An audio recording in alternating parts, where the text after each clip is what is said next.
situação já foi pior, mas ainda preocupa. No Brasil, todos os anos, milhares de profissionais são obrigados a se afastar do emprego por causa de doenças provocadas por esforços repetitivos. Em boa parte dos casos, a origem do problema é a falta de condições de trabalho. No sul do país, uma servidora pública não descansou até provar que foi vítima da negligência do Estado.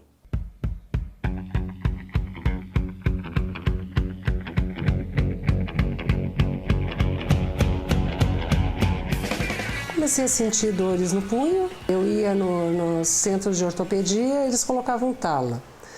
Ficava ali alguns dias com a tala, depois voltava a trabalhar. Então, e assim foi indo durante vários anos, tala, gesso. Para a Zuleika, o que desencadeou todos os sintomas foi a rotina de trabalho. É que depois que se tornou servidora pública, ela passou a ficar boa parte do tempo digitando. E o pior, em condições precárias. Nós tínhamos que improvisar, nós não tínhamos móveis adequados, né? Tanto é que para digitar, nós tínhamos que pegar uma mesinha da impressora para colocar o teclado, para o teclado ficar mais ou menos na altura dos cotovelos, né? Só que a tela ficava em cima da mesa, que era uma mesa mais alta, né? E então a gente tinha que digitar aqui e olhar para o lado. Isso foi há 30 anos, uma época em que o país ainda não priorizava as condições de trabalho. No caso de Zuleika, o quadro se agravou com o tempo. E ela foi obrigada a passar por 5 cirurgias e conviver com limitações cada vez maiores. As articulações estão todas gastas. Também muitos gastos financeiros, porque a minha cozinha eu tive que automatizar. Tive que mudar a altura dos móveis por causa da cirurgia do pescoço. Não posso baixar muito a cabeça. A servidora pública foi vítima da síndrome conhecida como LER, lesões por esforços repetitivos. A pessoa sente dor por repetir a mesma ação com a mesma loja muscular, com o mesmo tendão, o dia inteiro, e acaba sentindo dor, e se isso for prolongado no tempo, 1 ano, 2 anos, acaba tendo uma lesão irreversível.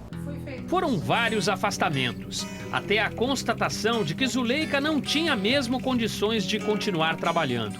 O problema é que na avaliação do órgão público onde ela atuava, a doença que incapacitou a servidora foi a fibromialgia, e não uma síndrome desenvolvida no serviço.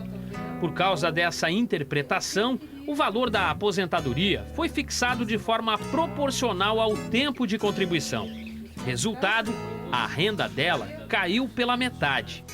Aí eu decidi ir atrás dos meus direitos, porque eu tinha certeza que o meu caso era doença profissional, porque até então eu não tinha tido nada disso.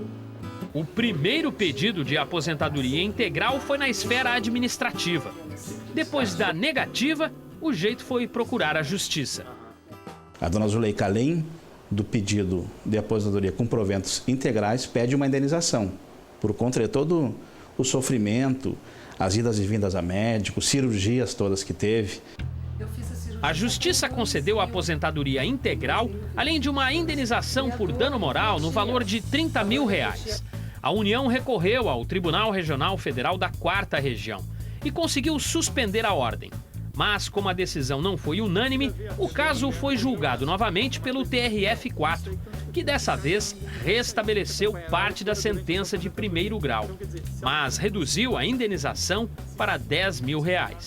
Nesse caso concreto, nessa unidade em que ela trabalhava, se reconheceu ao longo do processo que essas condições não foram atendidas. Então, no momento que a União deixou de cumprir um dever que lhe cabia, ela praticou um ato ilícito, esse ato ilícito gerou um prejuízo para a autora e, consequentemente, a autora vai ter direito a essa indenização. Zuleika já recebe o salário integral. Hoje, ela encara a vitória nos tribunais como uma forma de chamar a atenção para um problema que ainda faz vítimas em todo o país. Eu me sinto aliviada, né? Esse é o termo, aliviada. Porque apesar de não ter sido, né, o valor total ali da indenização, de ter baixado, mas mesmo assim eu vi que a justiça está vendo com outros olhos essa questão do dano moral. por doença profissional. Uma boa notícia é que os casos de LER têm diminuído no Brasil. É que nos últimos anos, tanto as empresas privadas quanto os órgãos públicos passaram a investir em prevenção. A compra de imóveis adequados e até o estímulo a pausas durante o expediente são exemplos de cuidados recomendados por especialistas para garantir qualidade de vida e evitar a doença. Em órgãos públicos, como o Tribunal Regional Federal da 4ª Região, por exemplo, a orientação é que o servidor pare por 10 minutos a cada 50 trabalhados. A recomendação foi instituída em 2010, com a chegada do processo eletrônico. É impossível que a gente fique mais do que 2 horas sentados em frente a uma tela ou 2 telas de computador sem pausar. Se não tem essa pausa, a fadiga é a primeira questão, a sobrecarga, os olhos vão ter ardência, as mãos vão adormecer, o corpo vai denunciar. No caso da troca dos móveis, o resultado foi imediato. Nós reduzimos em 40% o número de dias de licença para tratamento de saúde dessa amostra. Ou seja, a gente reduziu licença para tratamento de saúde quando se entregou uma cadeira nova para o servidor pensada adequadamente.